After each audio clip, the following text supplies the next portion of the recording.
Nexus, what's the situation at the North Pole?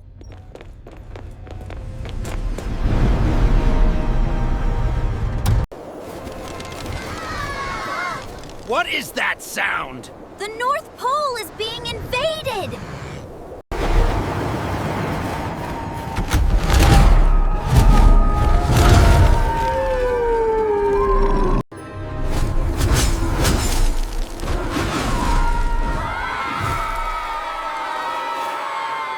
Perimeter secure.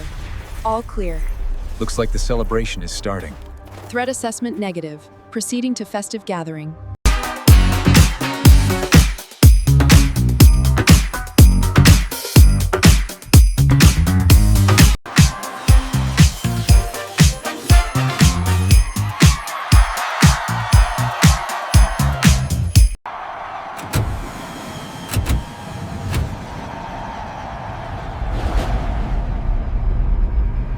Hello, America. We hope you enjoyed the short story. And all of the other videos by author Gerald Dukes. Hi, America. Thanks for supporting us. Gerald, the world needs to experience what I have placed within you. I will always be with you and my people on the earth. Yes, Lord. Episode 12. A Short Story. The air in Skylar and Evan's home crackled with an energy that had nothing to do with the roaring fireplace. Skylar, a man whose very essence seemed to shimmer with an otherworldly light, felt it first, a discordant hum in the celestial symphony he constantly perceived. Even his wife, a woman who carried an aura of ancient power, her eyes holding the wisdom of ages, nodded slowly, her hand resting on his arm. "The balance is disturbed," she said, her voice a gentle melody that nonetheless carried immense weight. "A significant disruption, emanating from the North Pole." Skylar's form flickered, a manifestation of his spiritual nature. "I feel it too.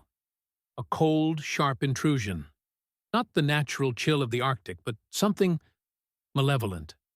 He looked at Evan, his gaze intense. "It feels like an invasion." Evan's brow furrowed. "The signals are unusual. A fusion of raw elemental power and something far more whimsical, yet equally dangerous. It speaks of King Snowman and Queen Fairy." Skylar's spectral form solidified slightly, a hint of concern in his luminous eyes. King Snowman, the ancient elemental king of frost, and Queen Fairy, the sovereign of the Whispering Woods, whose magic can both nurture and ensnare? He shook his head. What could they possibly be doing at the North Pole together? Evan's lips curved into a grim smile. "That is what we must discover. Christmas is fast approaching. The North Pole is the heart of its magic. If they have indeed invaded, the consequences could be catastrophic." With a shared understanding, they prepared. Skylar didn't need a coat. His spiritual energy provided all the warmth he required. Even, however, donned a cloak woven from moonlight and starlight, a garment that pulsed with her inherent power. They didn't travel by conventional means.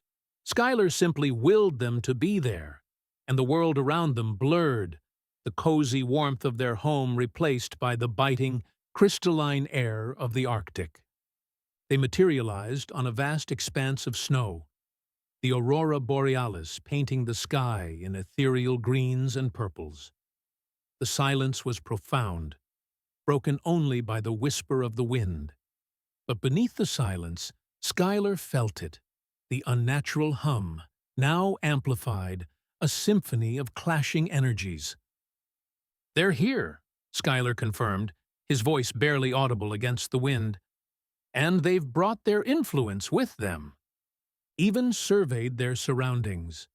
The snow, usually pristine and untouched, was now sculpted into bizarre, whimsical shapes. Towering ice sculptures that resembled grinning gnomes and mischievous sprites dotted the landscape. Trees of pure ice, adorned with glittering frozen blossoms, had sprung up where only barren tundra should have been.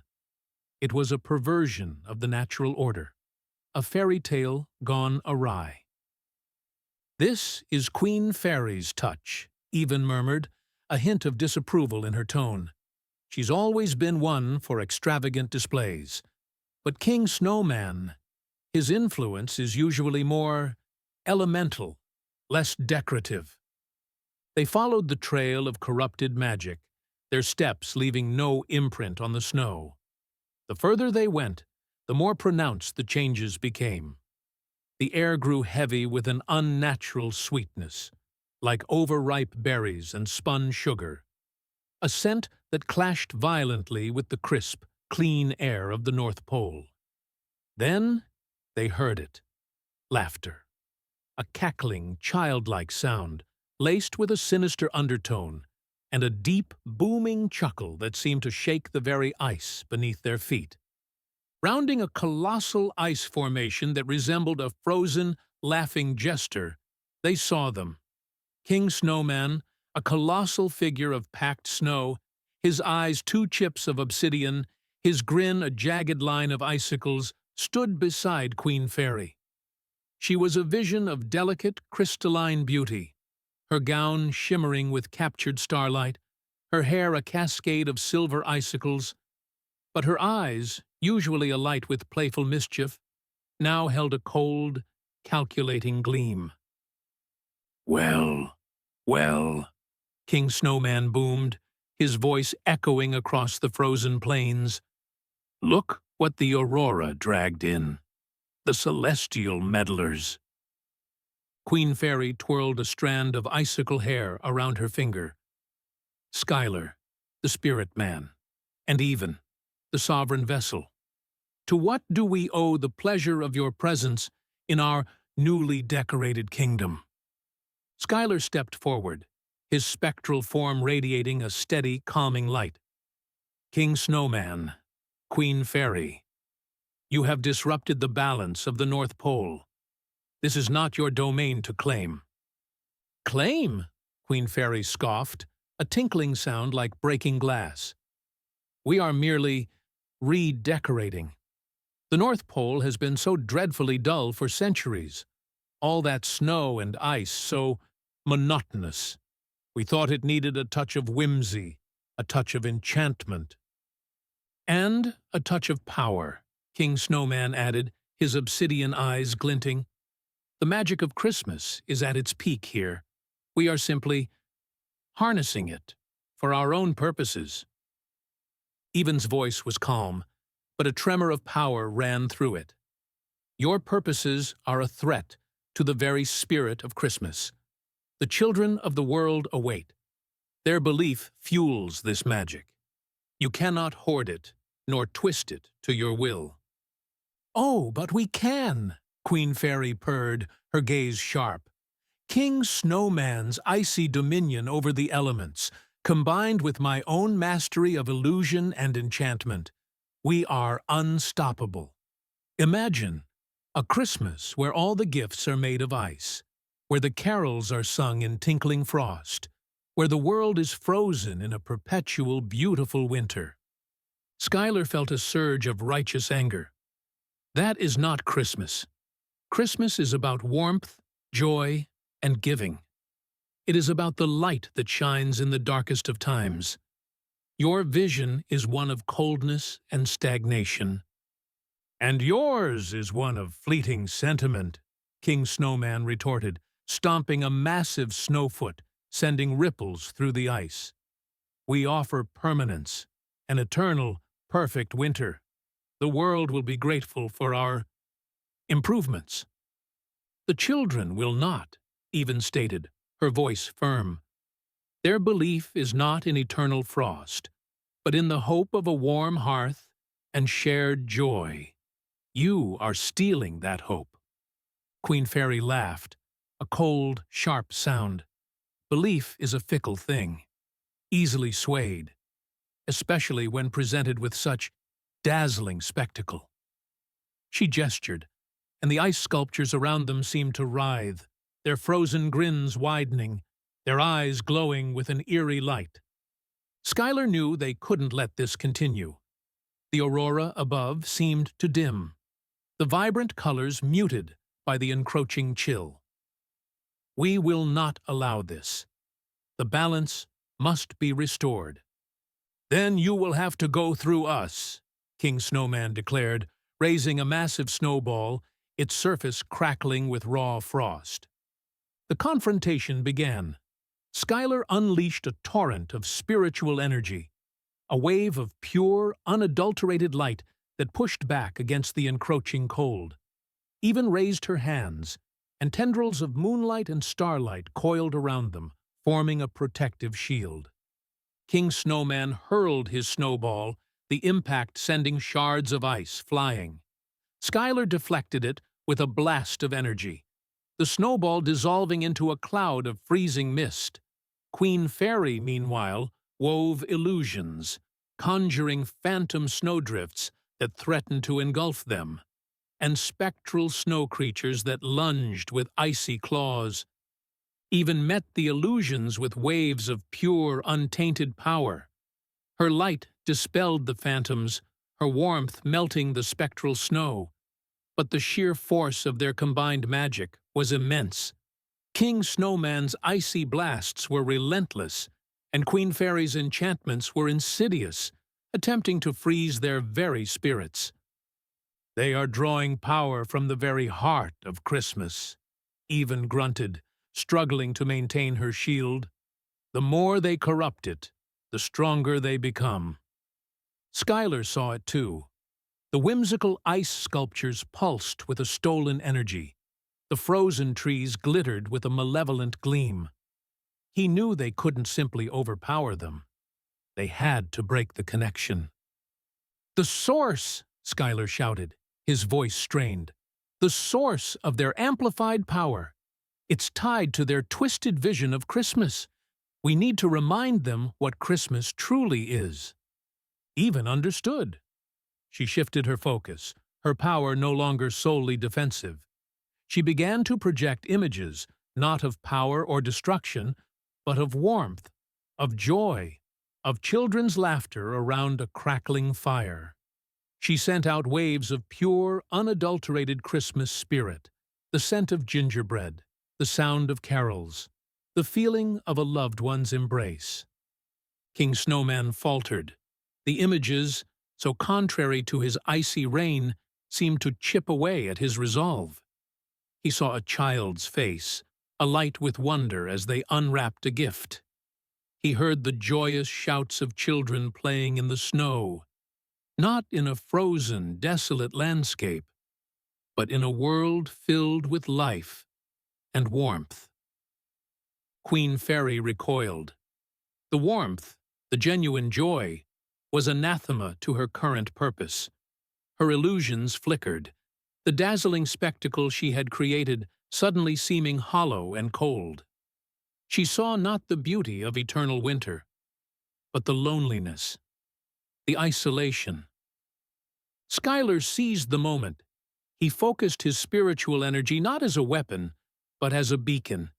He projected the essence of hope, of generosity, of peace. He amplified Even's projections, weaving them together into a tapestry of what Christmas truly meant. "This is not your Christmas," Skylar declared, his voice ringing with conviction. "This is a perversion. Christmas is about the light that conquers darkness, the warmth that melts the coldest heart." King Snowman let out a bellow that was more confusion than rage. He looked at his own snow-laden hands, then at the vibrant, joyful images Even was projecting. He saw a vision of himself, not as a conqueror of winter, but as a cheerful figure, bringing joy to children with sledding and snowball fights, in a world that still had seasons, still had warmth. Queen Fairy, overwhelmed by the pure, unadulterated emotion, let out a cry of distress. The glittering icicle gown she wore began to melt, not from heat, but from the sheer power of the authentic Christmas spirit she was rejecting. Her illusions dissolved completely, revealing the stark, barren landscape beneath. "It's too much," she whimpered, clutching her head. "This sentimentality. It's unbearable. King Snowman, his icy resolve shattering, dropped his snowball. It hit the ground with a dull thud, melting instantly into a puddle. This is not how it should be, he mumbled, his voice losing its booming resonance. He looked at Queen Fairy, her delicate beauty marred by confusion and distress. We have gone too far. Even extended a hand, not in aggression, but in understanding. The magic of Christmas is not meant to be hoarded or controlled. It is meant to be shared, to bring joy, not to freeze the world in a lonely, eternal winter. Skylar nodded, his light softening. The balance can be restored, but it requires acknowledging what is true, what is real. King Snowman looked at Skylar and Even, then at the fading images of warmth and joy. He saw the emptiness in his own creation, the hollowness of his ambition. With a deep sigh that sounded like the creak of ancient ice, he turned to Queen Fairy. "Perhaps," he said, his voice subdued, "we were mistaken. This cold perfection, it is not what the world desires." Queen Fairy, her crystalline beauty regaining its natural sparkle, looked at him, then at the vast empty expanse they had tried to claim. A flicker of her usual mischievousness returned, but tempered with a newfound understanding.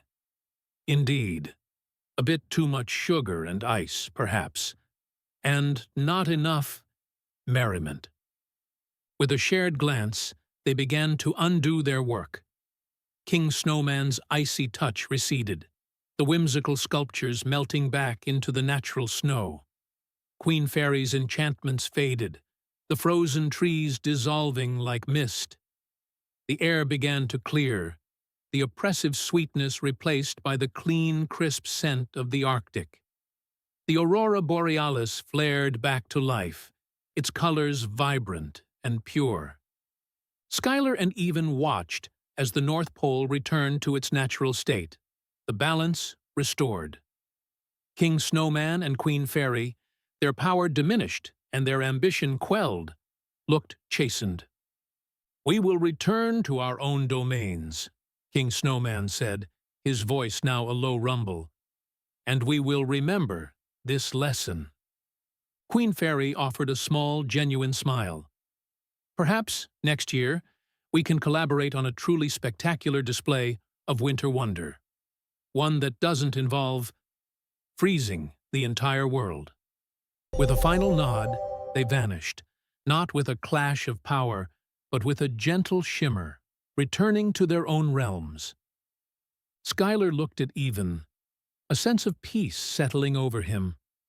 The balance is restored, just in time. Even smiled, her eyes twinkling. The spirit of Christmas is resilient.